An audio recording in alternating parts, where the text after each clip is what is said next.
요한복음 15장 7절로 11절의 말씀입니다. 신약성경 173쪽. 요한복음 15장 7절로 11절 말씀입니다.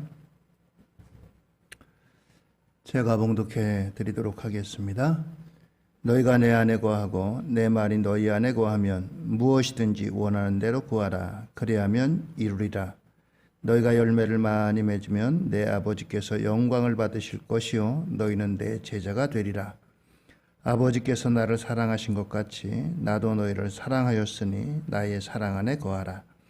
내가 아버지의 계명을 지켜 그의 사랑 안에 거하는 것 같이 너희도 내 계명을 지키면 내 사랑 안에 거하리라.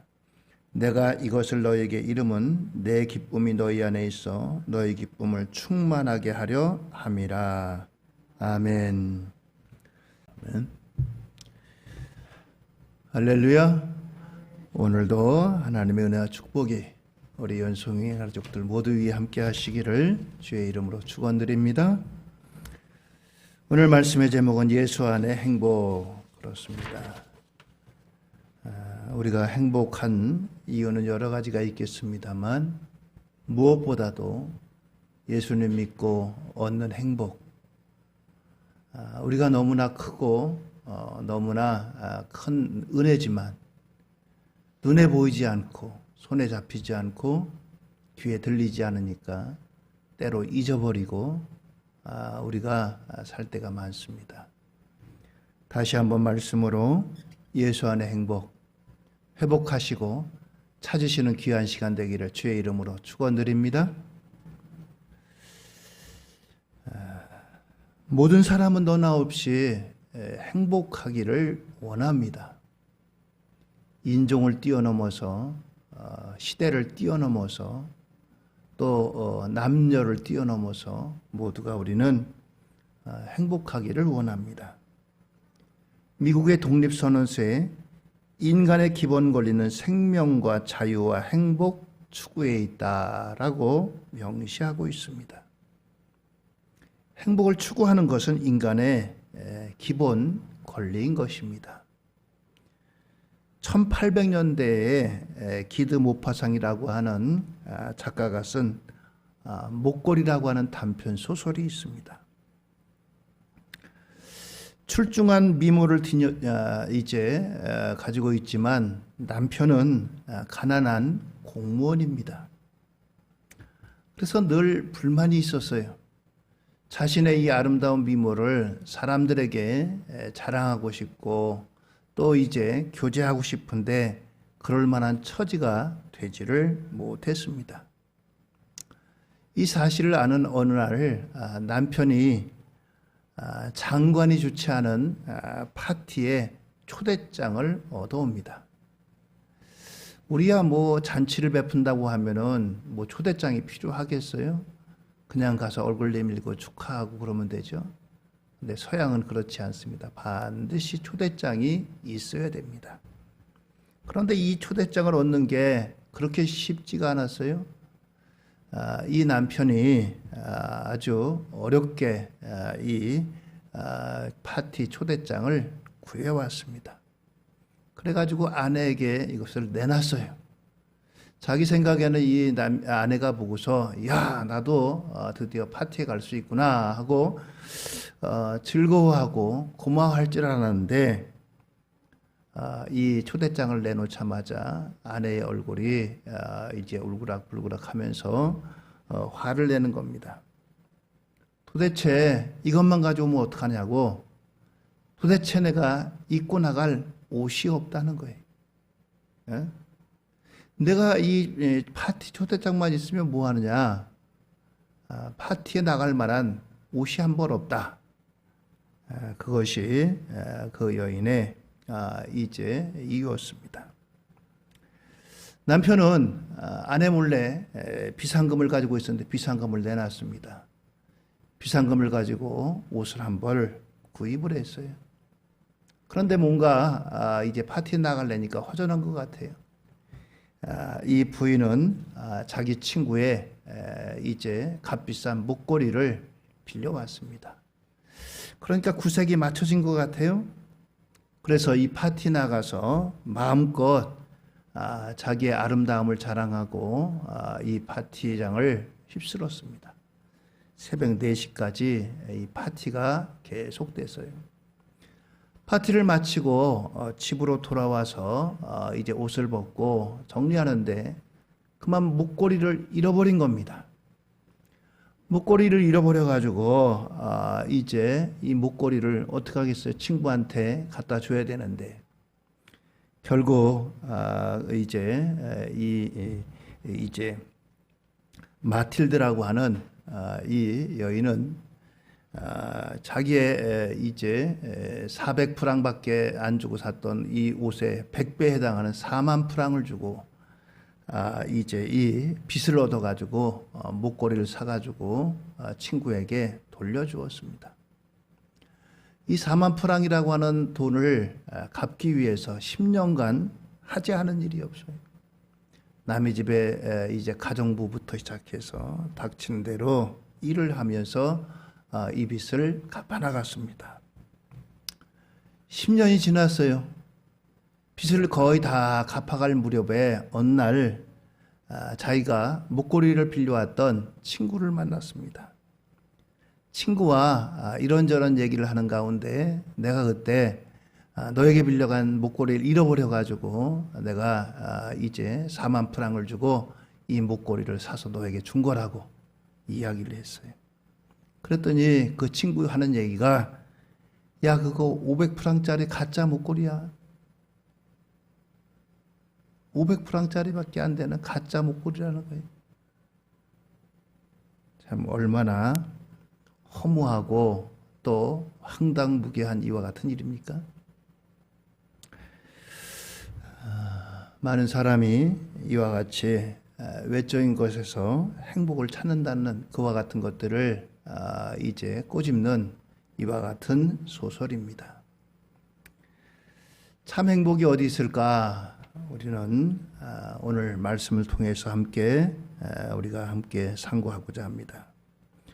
첫 번째는 이 참된 행복은 주님의 약속의 말씀 안에 거해야 한다라고 하는 사실입니다. 요한복음 15장 7절입니다. 너희가 내 안에 거하고 내 말이 너희 안에 거하면 무엇이든지 원하는 대로 구하라. 그리하면 이루리라 말씀하십니다. 우리가 환경이나 물질에 행복의 근거를 두면 우리는 과연 행복할 사람이 얼마나 될까요? 그렇습니다. 최상위층에 있는 사람이 아니고서는 우리는 행복하다라고 말할 수가 결코 없습니다. 우리는 살다 보면은 항상 부족하고 모자라고 또 힘들고 어려운 문제를 만나게 됩니다. 문제의 연속이 우리의 삶이죠.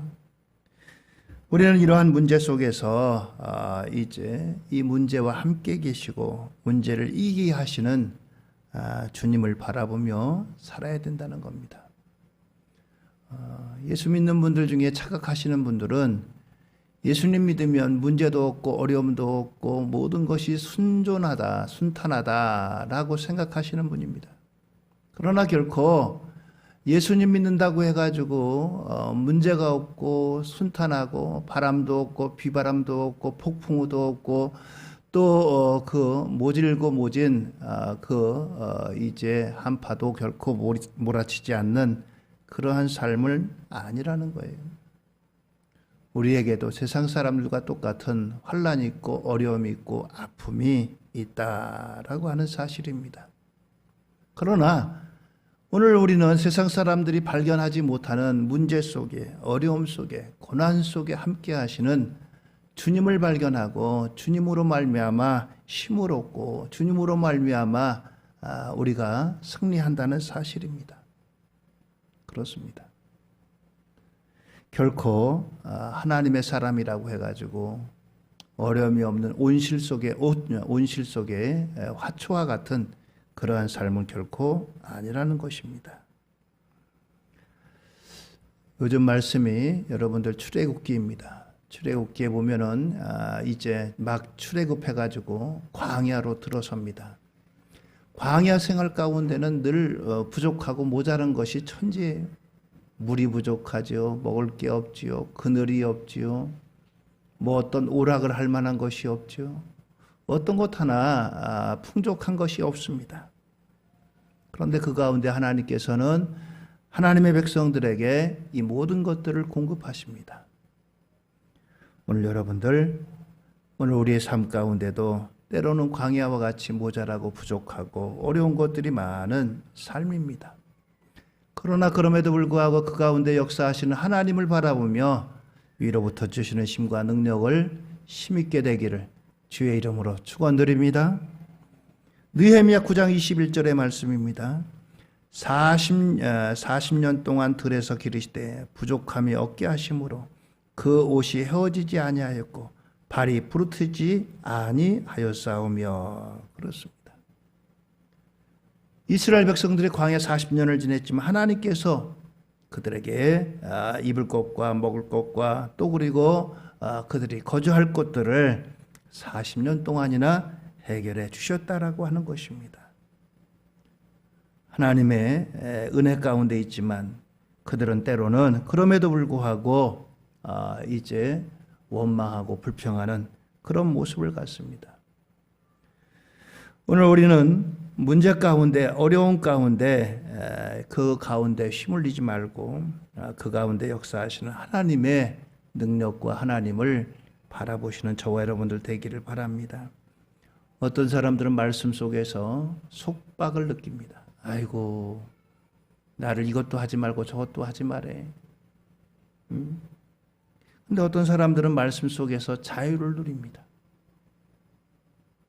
여러분들은 어느 편에 속하십니까?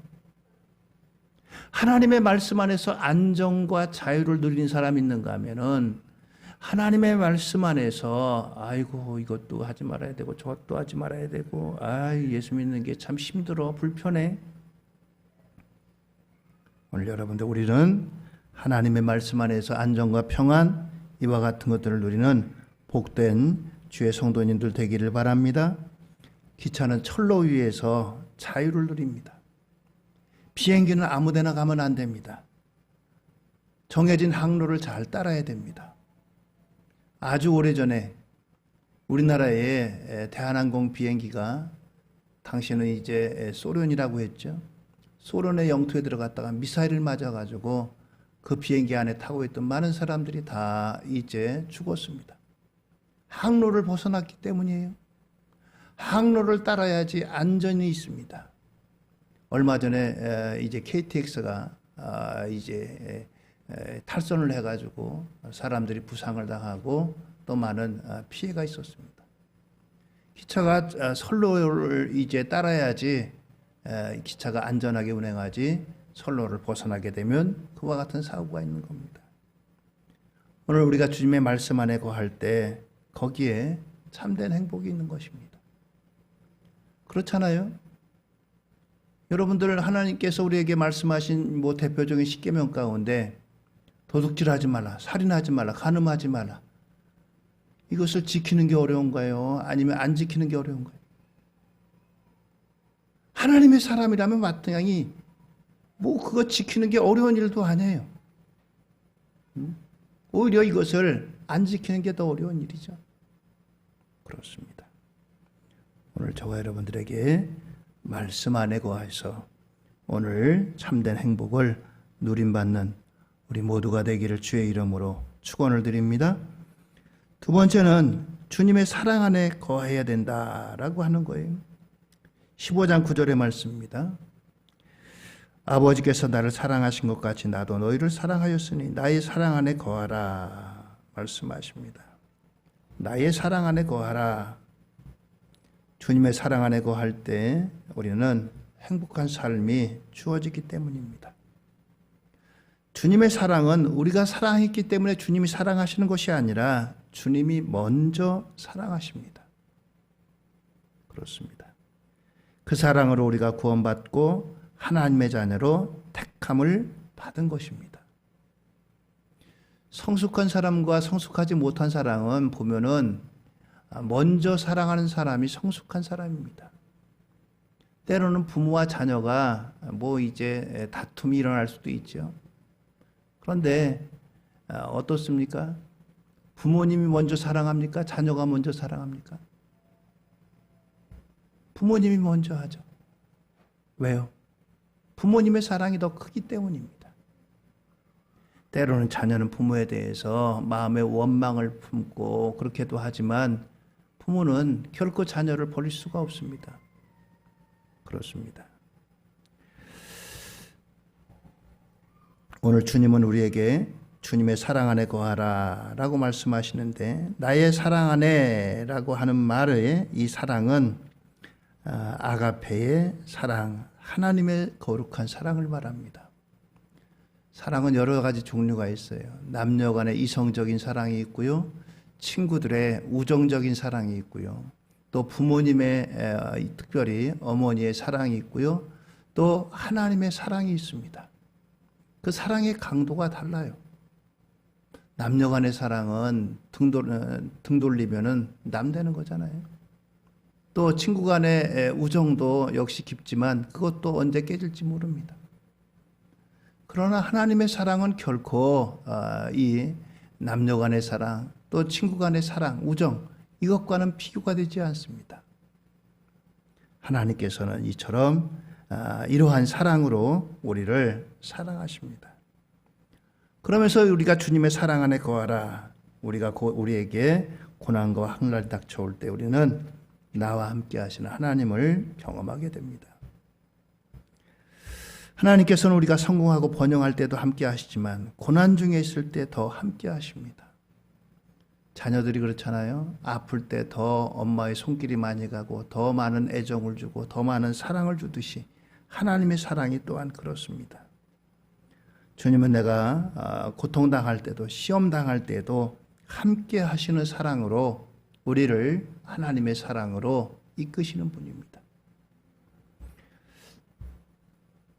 우리나라에도 이제 정신대 이제 할머니들이 지금도 생존해 계시고, 그런데 네덜란드는 독일 옆에 있는 아주 작은 나라입니다. 2차 세계대전 때 이 독일이 유럽의 거의 전역을 점령을 했어요. 이 네덜란드도 점령했는데 여기에 유대인들을 숨겨두었다는 죄목으로 독일군에게 잡혀가서 비참한 감옥 생활을 했습니다. 얼마나 많은 시련을 당했겠어요. 그 많은 시련을 당한 끝에 마침내 독일이 패망하고 네덜란드가 자유를 얻었습니다. 그런데 하나님께서 이 코리테붐이라고 하는 이 여인에게 하나님의 말씀이 임합니다. 너는 독일에 가서 복음을 전하라. 그런 말씀이, 아픈 과거가 있고 나를 힘들게 했고 괴롭게 했던, 나에게 수치심을 줬던 독일에 가서 복음을 전하라는 거예요. 하나님의 이 강권하심 때문에 이 여사는 독일로 갔습니다. 가서 복음을 전하고 이제 집회를 여는 가운데 자신에게 아주 힘들게 하고 모질게 했던 한 사람을 발견했습니다. 그것은 다름이 아니고 자신이 독일군에게 잡혀서 이제 고문을 당하고 그럴 때 자신을 고문했던 독일인입니다. 치가 떨리고 도대체 입이 떨어지지 않고 어떻게 해야 될지 모르는 그러한 가운데 있어요. 그런데 하나님께서 성령으로 말씀하시기를 가서 그를 용서하라 라고 하는 이러한 음성이 자꾸 들려집니다. 하나님의 음성은 들려지는데 도저히 발걸음이 떨어지질 않아요. 어떻게 해야 될지를 모르겠어요. 분노가 치밀어 오르고 이것을 어떻게 자제할 수가 없습니다. 하나님 앞에 잠깐 기도하는 가운데 성령께서 그의 마음을 어루만져 주시면서 하나님께서 그를 주장하셨습니다. 자신을 고문하던 그 독일인에게 다가가서 나는 당신을 용서할 수 없지만 하나님의 사랑이 당신을 용서합니다. 이와 같이 그를 용서하는 이와 같은 이제 일이 일어났습니다. 우리는 사람이기 때문에 감정이 있고 지나간 과거에 대한 여러 가지 것들이 있습니다. 힘듭니다. 오늘 그러나 예수님의 사랑으로 그와 같이 용서했던 코리오사와 같이 우리에게도 때로는 용서하기 힘든 이와 같은 사람, 이와 같은 일이 있을 수가 있습니다. 그러나 주님의 사랑 안에 거할 때 주님의 사랑으로 우리는 그를 품을 수가 있다라고 하는 겁니다. 세 번째는 오늘 주님의 기쁨을 소유할 때 예수 안에 행복이 있다라고 하는 것입니다. 11절 말씀입니다. 내가 이것을 너희에게 이르면 내 기쁨이 너희 안에 있어 너희 기쁨을 충만하게 하려 함이라 라고 했습니다. 오늘 이 말씀은 예수님이 곧 있을 십자가의 고난을 앞두고 제자들에게 하신 말씀입니다. 내 기쁨이 너희 안에 있기를 충만하기를 원한다 라고 하는 것입니다. 이것을 보면 주님께서 얼마나 우리에게 기쁨과 즐거움을 주기를 원하시는지 알 수 있습니다. 이 세상은 사고와 환난이 많고 천재지변과 재앙이 많고 죄악과 질병, 고통이 많아서 눈물의 세상이라고 합니다. 이런 세상 가운데서도 그리스도의 기쁨이 충만한 생활을 위해서 주님은 우리를 택하여 주셨다라고 하는 사실입니다. 신약 성경을 읽다 보면은 이제 초대교회 성도들이 얼마나 기쁨이 충만했는가를 볼 수 있습니다. 사도행전 2장 46절로 47절입니다. 날마다 마음을 같이하여 성전에 모이기를 힘쓰고 집에서 떡을 떼며 기쁨과 순전한 마음으로 음식을 먹고 하나님을 찬미하며 또 온 백성에게 칭송을 받으니 주께서 구원받는 사람을 날마다 더하게 하시니라 라고 했습니다. 이 사람들이 도대체 왜 이렇게 기뻐하고 왜 이렇게 즐거워했을까요? 복권에 맞아서 그랬을까요?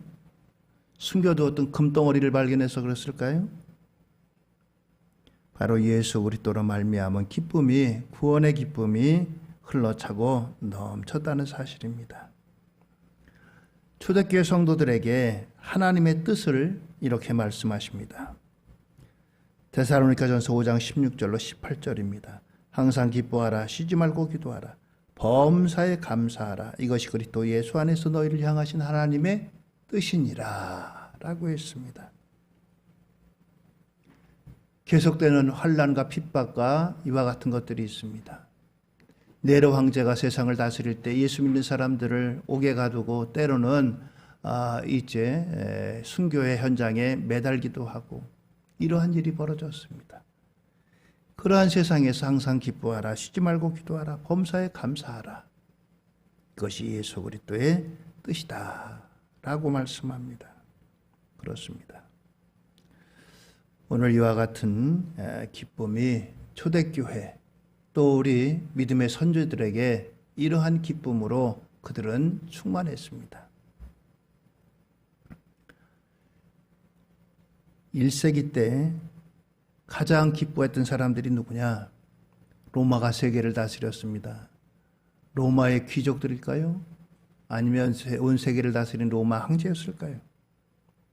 아니면 이제 돈 많은 부자들이었을까요? 전쟁에서 승리하고 돌아온 개선 장군이었을까요? 아니면 당시의 철학자들이었을까요? 가장 기뻐하던 사람들은 다름이 아니고 예수 그리스도를 믿는 그리스도인들입니다. 이들은 어디 가나 기쁨이 충만했습니다. 그래서 매를 맞으면서도 찬송했고 옥에 갇히면서도 찬송했습니다. 바울과 실라가 바로 복음 전하다가 매를 맞고 감옥에 갇힙니다. 한밤중에 한 일이 기도하고 찬송하는 일이었습니다.